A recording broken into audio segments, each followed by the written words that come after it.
Rod है। अब ये रॉड जो है इस पर एक्सटर्नल फोर्स लगा तो इसका शेप जो है ना कितना है। अब जब हम इस फोर्स को हटाएंगे, इस फोर्स को हटाएंगे तो जब ये जो इसका पहले शेप था उसी शेप में आएगा, उसी शेप में क्या करेगा आएगा। तो ये पहले इतना था, अब दोनों तरफ इतना बढ़ेगा ना, तो बता इसमें जितने भी क्रॉस सेक्शनल एरिया था उसका फोर्स का डायरेक्शन किधर होगा, किधर होगा, इस तरफ, इस तरफ होगी, इस तरफ। तो स्ट्रेस का डिफिनेशन समझो, स्ट्रेस का स्ट्रेस इज इक्वल टू होता है, ध्यान देखो इधर, स्ट्रेस इज इक्वल टू होता है force upon area, force upon area.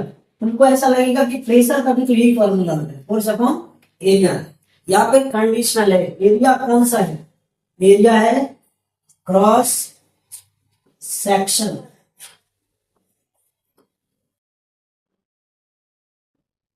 Cross section area. कौन सा एरिया है, क्रॉस सेक्शन एरिया। कौन सा एरिया है, cross section area. Force at per unit cross section area. जब फोर्स उसके per unit cross section area पर लगती है तो इस ऑब्जेक्ट पर क्या आता है, क्या आती है, स्ट्रेस आती है। क्या आती है, स्ट्रेस आती है, यानी उसके प्रत्येक क्रॉस सेक्शनल एरिया पर स्ट्रेस आता है। अब ये रीगेन, इसके अंदर इलास्टिसिटी प्रॉपर्टी है, रीगेन करने के लिए उस क्रॉस सेक्शनल एरिया पर इलास्टिक फोर्स किधर होगा, आउटवर्ड, किधर होगा, आउटवर्ड। स्ट्रेस का डिफिनेशन क्या हो जाएगा, force act upon cross section area, force act upon per unit cross sectional area of a material.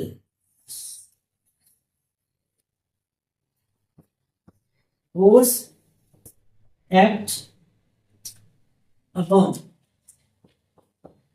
Per unit cross section area of a material, of a material, of a material. ठीक, represent किससे करते हैं, sigma से। Sigma is equal to क्या हो जाएगा, F by A, F by A. Sigma is equal to क्या होता है, एफ बाई